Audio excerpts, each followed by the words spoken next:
Missouri. Salut à tous, c'est encore nous, et aujourd'hui encore une émission émise, mais cette fois-ci sur le thème du cyberharcèlement. Je suis toujours Exactement. accompagné de Dylan. Est-ce que ça va, Toujours. frérot? Ça va frérot, tranquille et toi? Tranquille, hein.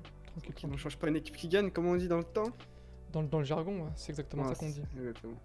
Du coup, je vais te donner la définition du cyberharcèlement ainsi que les différentes formes et surtout les conséquences que ça amène. Donc le cyberharcèlement, en fait, c'est le fait d'utiliser des nouvelles technologies d'information et de communication pour humilier ou intimider quelqu'un, de manière répétée dans le temps, bien sûr. C'est actuellement un des dangers les plus répandus d'Internet. Il exerce beaucoup sur les réseaux sociaux, mais peut également se propager sur les forums, les chats, les jeux, les courriers électroniques. On parle aussi de cyberharcèlement lorsque les messages sont envoyés par SMS. Donc je vais te donner les différentes formes de cyberharcèlement. Il y a les insultes, la moquerie ou les menaces en ligne. Il y a les rumeurs, le piratage de comptes et l'usurpation d'identité numérique. C'est en gros quand quelqu'un... C'est en fait, c'est quand quelqu'un d'autre agit en se faisant passer pour toi. Il se crée un compte fake et il dit que c'est toi, tu vois, sur Facebook. Je m'appelle, ouais, Mehdi, tu vois, je fais de la muscu. Bref, voilà. Il y a la création d'un sujet de discussion d'un groupe ou d'une page sur un réseau social à l'encontre d'une personne. Il y a aussi la publication d'une photo ou d'une vidéo authentique ou modifiée embarrassante. Ou compromettante, si je puis dire. Est-ce que tu as bien compris? J'ai tout compris, jusqu'ici. D'accord. Et je vais continuer encore.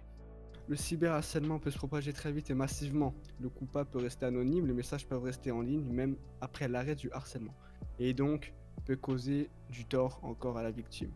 Je vais te donner les conséquences pour ceux qui subissent le cyberharcèlement. Et en fait, c'est exactement les mêmes que dans le non virtuel, quoi. T'as compris la phrase un peu? Ah, j'ai tout compris, ça veut dire que c'est la même chose pour ceux qui le subissent, mais dans la vraie vie et pas virtuellement, quoi. Exactement. Donc on retrouve malheureusement l'isolement, la perte de confiance en soi, la déprime, la dépression. Dans les cas les plus extrêmes, le cyberharcèlement peut conduire au suicide. Il y a aussi les problèmes de santé, la phobie scolaire, échec scolaire et surtout aussi l'agressivité physique dans les cas extrêmes. Attends. Il y a aussi il y a aussi l'agressivité physique et malheureusement dans les cas les plus extrêmes, il y a aussi le meurtre. Donc voilà les conséquences liées au cyberharcèlement. Comment s'en protéger? Nous avons déjà donné quelques solutions dans la dernière vidéo, mais on va y ajouter quelques points supplémentaires. Déjà, faites attention à ce que vous envoyez aux autres, surtout en ce qui concerne les photos, les vidéos de vous ou de vos proches.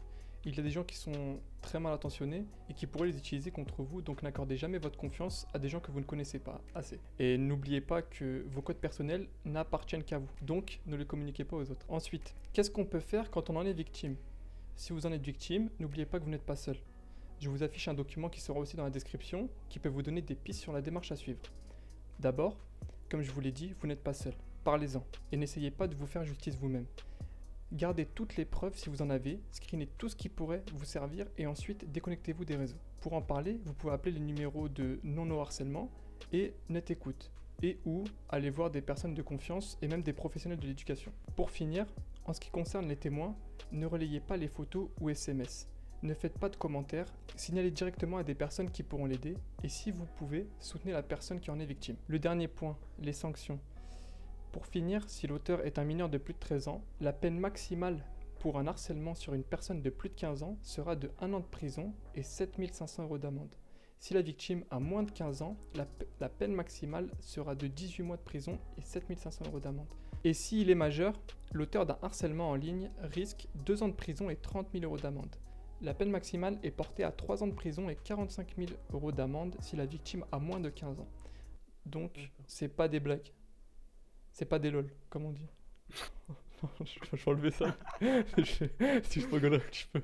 T'as pas envie de rigoler, tu vois, c'est si j'ai frère. Donc, je vous mettrai quelques infos supplémentaires pour vous informer sur le sujet, si ça vous intéresse. Et les personnes qui en subissent, ou même si vous voulez juste vous informer, n'oubliez pas que tout ce sur quoi on s'est appuyé sera dans la description et on y rajoutera quelques petits trucs en plus pour justement vous aider à mieux connaître le sujet et le comprendre. Merci Mehdi pour cette touche personnelle. Pas de soucis. Donc voilà, j'espère que cette vidéo vous aura plu. N'hésitez pas à lâcher un petit pouce bleu qui fait plaisir et surtout à vous abonner à la chaîne AFF Perpignan. Et surtout mettre en commentaire s'il y a des sujets qui vous intéressent sur les Mi, qu'on pourrait en parler. Et voilà quoi, j'ai que ça à dire. À toi Mehdi, je te renvoie comment on dit ça? Tu m'envoies la Je balle? t'envoie- C'est ça, mais Tu m'envoies- à toi les commandes ou là, un truc comme ça. Ouais. À vous les, À vous les studios. Voilà, à vous les studios.